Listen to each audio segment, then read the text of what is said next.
Salut, me voilà dans le garage, ce que j'utilise comme atelier. Je suis en train de préparer tout mon matos pour aller faire une terrasse. Donc bienvenue dans cette nouvelle vidéo. Je te montre juste un peu ce que je vais prendre avec. C'est pas tout de suite, mais je suis en train de tout préparer pour rien oublier. J'ai ici ma scie circulaire, Makita, qui peut se fixer sur ce rail là pour faire des coupes droites. Ensuite j'ai pris une première scie sauteuse, une deuxième scie sauteuse, on sera plusieurs à travailler donc on verra comment on utilise le matos, une perceuse à béton, une caisse à outils plutôt électrique, on verra si on a des choses à démonter ou pas. Dedans j'ai aussi un testeur pour savoir si l'électricité, j'ai un multimètre, j'ai des embouts, des pinces, etc. si on doit réparer quelque chose. J'ai pris aussi mon niveau laser, une ponceuse, une lamello. Si tu sais pas ce que c'est une lamelleuse, certains disent lamelleuse. C'est une machine qui permet de faire des lamelles et puis ensuite d'assembler deux bouts de bois en étant sûr qu'ils soient au même niveau. Peut-être tu verras ça sur une prochaine vidéo. J'ai pris aussi ma mallette avec les clés à cliquet. Et puis ça, si tu n'en as pas, je te conseille, c'est assez cool. C'est un kit avec des mèches cloches. On peut percer en mettant là-dessus à peu près tous les diamètres. Enfin, tous les gros diamètres. C'est super utile. Sans oublier mes deux visseuses, l'électricité, des lumières. Ça c'est des modèles à batterie qui fonctionnent très bien. Et puis ça c'est des modèles qui fonctionnent sur le secteur, qui fonctionnent très bien aussi d'ailleurs. Donc voilà, avec tout ce matos, on va pouvoir faire du bon boulot. Et puis ne pas oublier évidemment la scie à onglet qui est là, je t'ai déjà présenté dans la dernière vidéo. Scie à onglet avec ici des lames de rechange et puis le pied. Donc en embarquant tout ça, normalement, on devrait pouvoir faire du bon job. Voilà, on se voit dans quelques jours sur place. Et puis je ferai 2 ou 3 timelapses, il y aura du monde. On verra comment j'arrive à filmer ça, mais ça va être un joli projet. A plus, bye bye.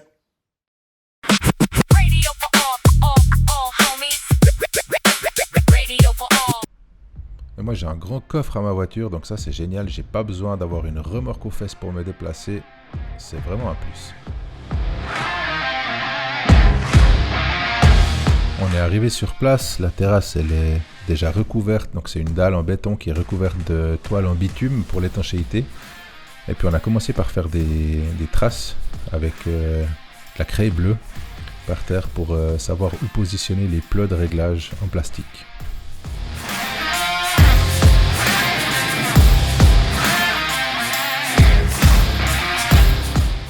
Les voilà, ces fameux plots.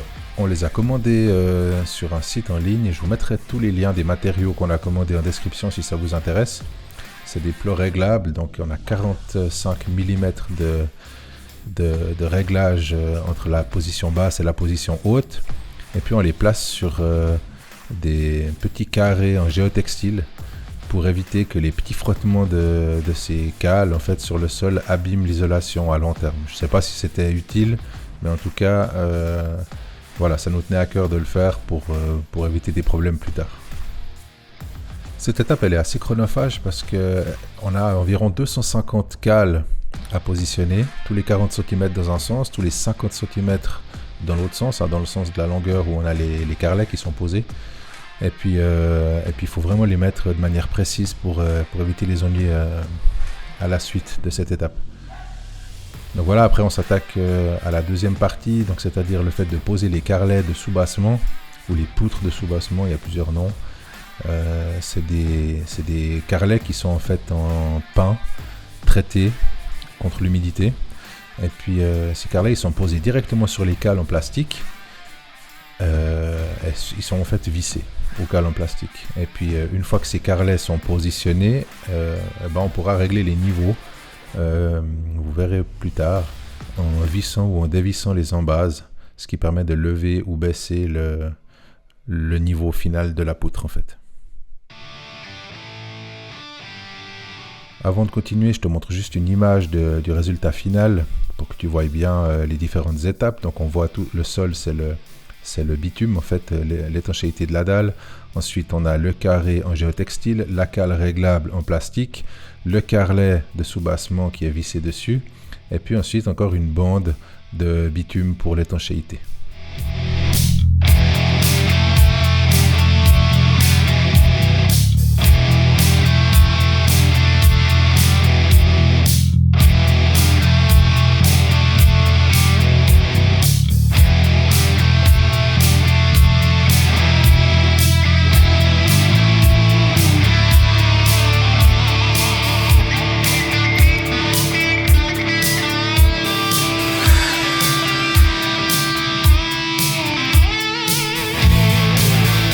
Voilà la première partie du soubassement qui est réalisée. Vous voyez que l'alignement il est régulier, c'est très important pour éviter qu'il y ait des zones où ensuite on ait trop de souplesse sur les lames.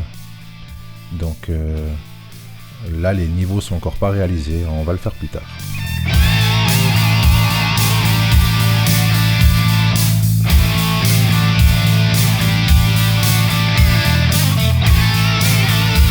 On démarre cette deuxième journée de travail tranquillement. Avec la fraîcheur du matin, on profite du fait qu'il n'y ait pas beaucoup de soleil pour placer un niveau laser qui nous indique avec une ligne qu'on voit ici l'endroit où on doit placer le niveau de tous les carrelets. C'est une étape hyper importante de régler ces niveaux et puis c'est vraiment la seule manière d'avoir un rendu final qui tient la route. Vous voyez là avec l'alignement que tous les carrelets sont exactement au même niveau, donc on va pouvoir commencer à mettre la première rangée de lames de terrasse.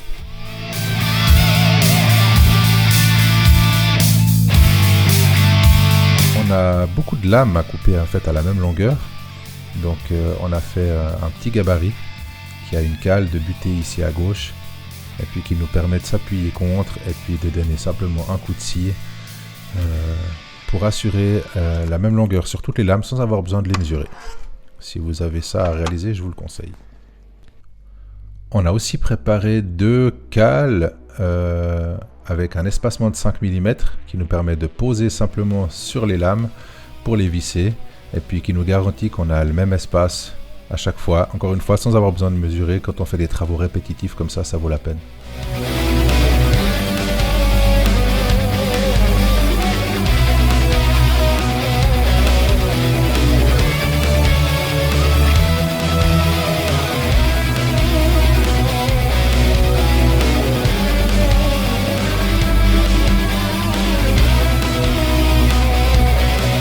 Pendant que Ludo finit de visser les dernières vis qu'on n'avait pas mises, on a profité de tirer un fil pour qu'elles soient alignées. Nous, on continue à faire le soubassement sur la suite. On n'a pas tout fait d'un coup pour éviter de marcher dessus et de devoir à chaque fois enjamber tous les carrelets, c'était pratique. Et puis là, on voit bien la bande bitumée qu'on a mis par-dessus les carrelets.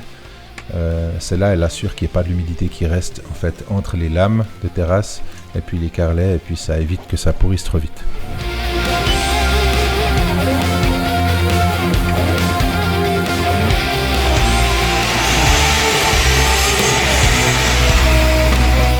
On profite aussi de réaliser une petite ouverture au-dessus du trou d'évacuation d'eau. Parce que si ça se bouche, il va falloir qu'on ouvre et puis qu'on puisse accéder avec les mains. Donc vous verrez plus tard, on a fait une petite trappe sur les lames qui permet d'y accéder.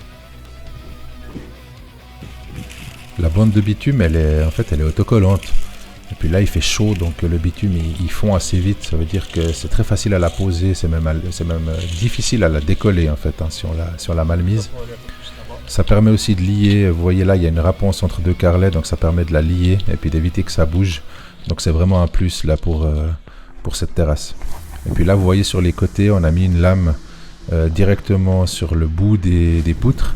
Et puis ensuite, on vient recouvrir cette lame avec la dernière lame de terrasse pour que ce soit la lame de terrasse qui fasse le joint sur le dessus et pas l'inverse. Sinon, c'est pas très joli.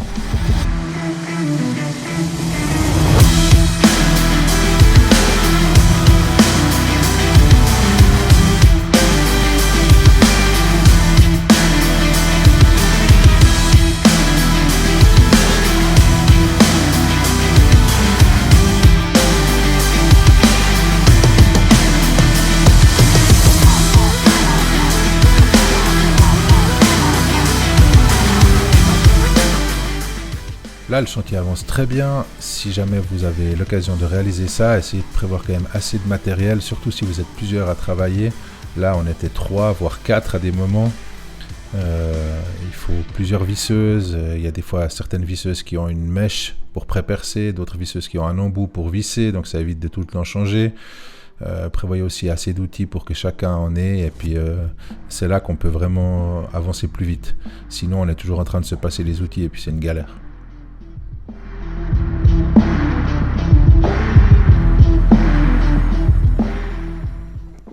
Dernier jour de travail sur cette terrasse avec le petit thé du matin traditionnel. On a mis des renforts sur le bout, dans la partie triangle, pour éviter que les lames soient libres.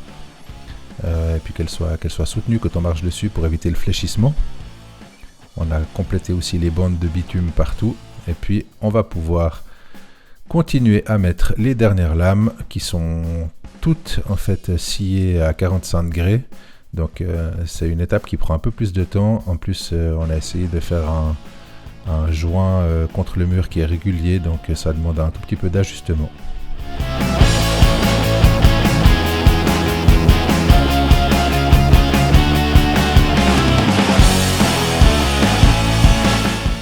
Le chantier est terminé. On met le couvercle sur le trou pour l'évacuation d'eau. On a aussi réalisé une petite passerelle puisqu'on a une différence de niveau entre l'ouverture de la cuisine et puis la hauteur de la terrasse qu'on peut enlever aussi pour nettoyer dessous. On est vraiment content du résultat. On a plié notre matériel et puis je vous fais juste une dernière prise de vue pour vous montrer un petit peu le rendu final. Pour les gens que ça intéresse, je vais afficher là à l'image le prix des matériaux. On est en Suisse, hein, les matériaux coûtent un peu plus cher qu'en France, mais comme ça vous savez à peu près à quoi vous attendre pour une terrasse comme ça de plus de 40 mètres carrés. Et puis dans les descriptions, je vous mettrai encore le lien vers les produits qu'on a achetés pour réaliser cette terrasse. Moi, je vous remercie d'avoir regardé cette vidéo jusqu'au bout, c'est important pour moi. Abonnez-vous si ce n'est pas fait, il y a d'autres projets qui vont arriver sur la chaîne. Et puis je vous laisse avec cette dernière image de la terrasse qui est l'azurée. Donc il y a un produit qui a été appliqué pour éviter que les UV et puis la pluie abîment trop vite le bois. Voilà, bye bye, à bientôt, ciao!